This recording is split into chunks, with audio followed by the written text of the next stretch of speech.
Masih bersama TV Kita Indonesia di video pembelajaran ini. Di video sebelumnya kita sudah membahas tentang dinamika penduduk dan faktor-faktor yang mempengaruhinya, dari mulai faktor kelahiran, kematian, dan juga migrasi. Kita juga sudah menghitung angka kelahiran, angka kematian, dan angka migrasi. Nah, dari angka-angka itu kita bisa juga loh menghitung pertumbuhan penduduknya. Penasaran caranya? Langsung aja yuk kita bahas. Faktor kelahiran, kematian, sama migrasi menjadi variabel yang penting untuk perhitungan agar tahu bagaimana pertumbuhan penduduk.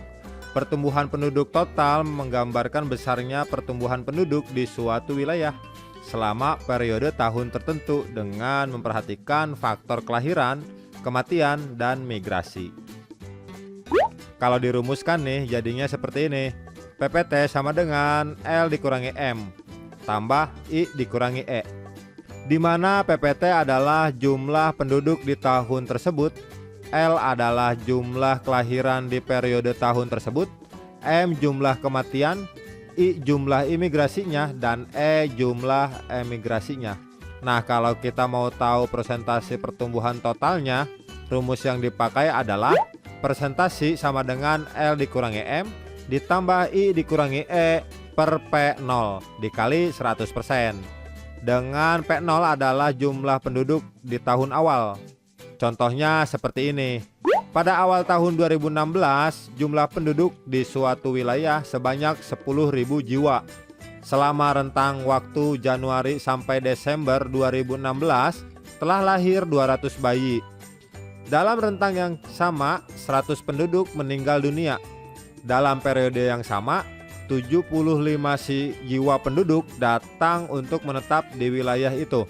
Sementara itu, ada 25 jiwa penduduk yang pergi ke wilayah lain dan menetap di sana. Berapa persentase pertumbuhan penduduk total wilayah itu pada tahun 2016?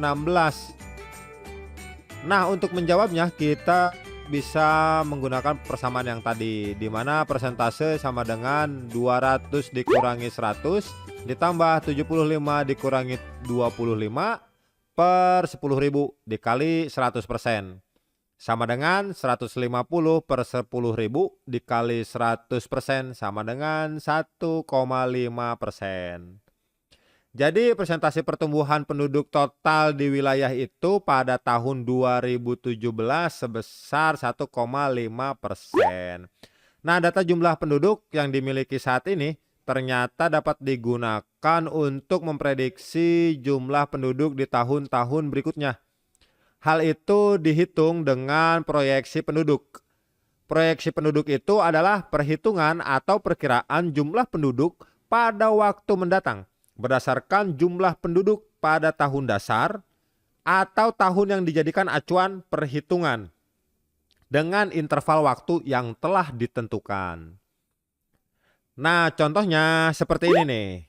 Ini adalah grafik proyeksi penduduk di dunia tahun 1950 sampai 2050. Ada 3 cara yang bisa kita gunakan untuk menghitung proyeksi penduduk. Yang pertama, kita bisa menggunakan rumus pertumbuhan geometris. Cara ini digunakan kalau peningkatan jumlah penduduk cukup pesat dari waktu ke waktu. Rumusnya PN sama dengan P0 dalam kurung 1 ditambah R pangkat N, di mana PN adalah jumlah penduduk di tahun tertentu, P0 jumlah penduduk di tahun dasar perhitungan, N rentang tahun yang dihitung, dan R pertumbuhan penduduk per tahun. Yang kedua, ada rumus aritmatika. Rumus ini digunakan kalau ada asumsi bahwa pertumbuhan penduduk setiap tahunnya adalah sama atau relatif konstan. Rumusnya PN sama dengan P0 dalam kurung 1 ditambah 1 ditambah R kali N ya. Lalu ada juga rumus eksponensial. Nah, kalau rumus ini dipakai kalau pertumbuhan penduduk terjadi secara terus-menerus setiap hari dengan angka pertumbuhan yang konstan. Rumusnya yaitu PN sama dengan P0 dikali E pangkat Rn dengan E adalah bilangan eksponensial yaitu 2,7182818. Contoh kasus untuk menentukan proyeksi penduduk menggunakan rumus geometris itu seperti ini. Pada tahun 2016, jumlah penduduk di suatu wilayah sebanyak 175.000 jiwa. Tingkat pertumbuhan penduduk wilayah itu per tahun adalah 2,5%.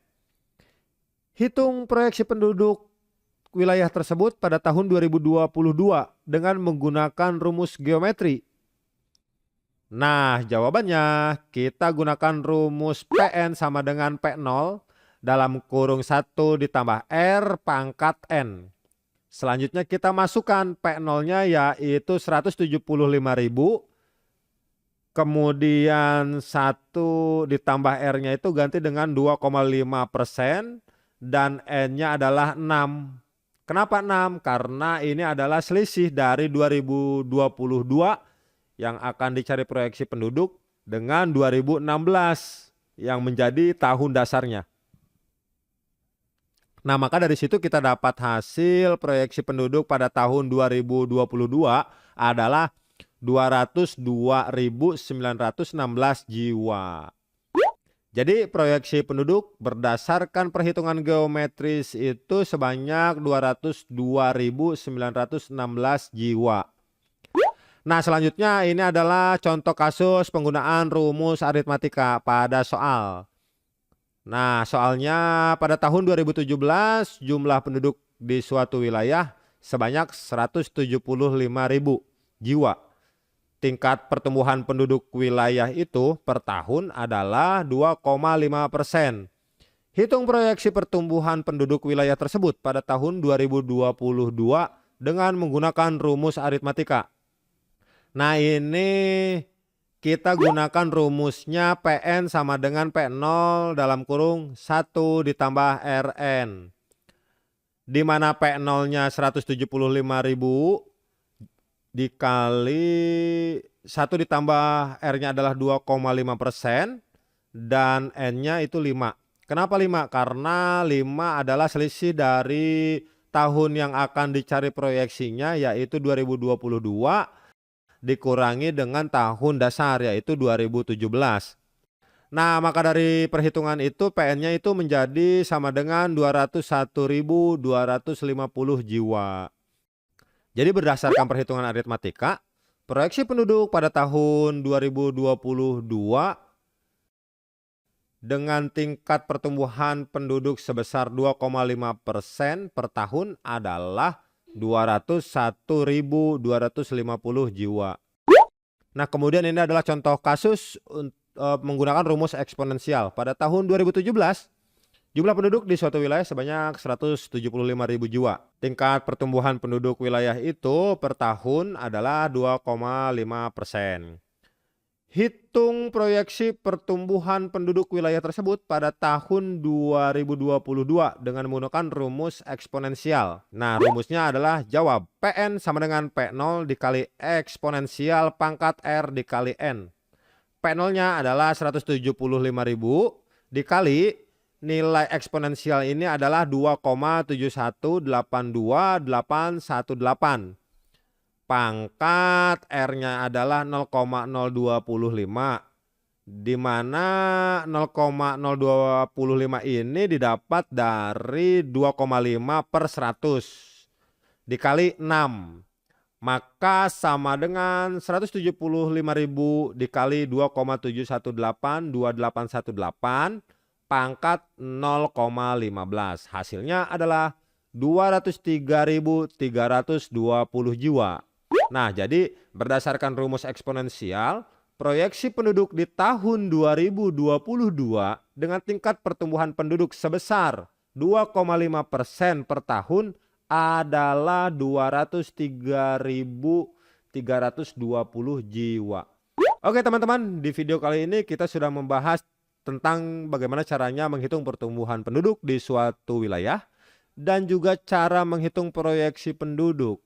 Nah, kalau kita mau mengulang lagi materinya seperti biasa, tinggal diklik saja ya timestamp yang ada di YouTube ini. Oke, sekian dulu.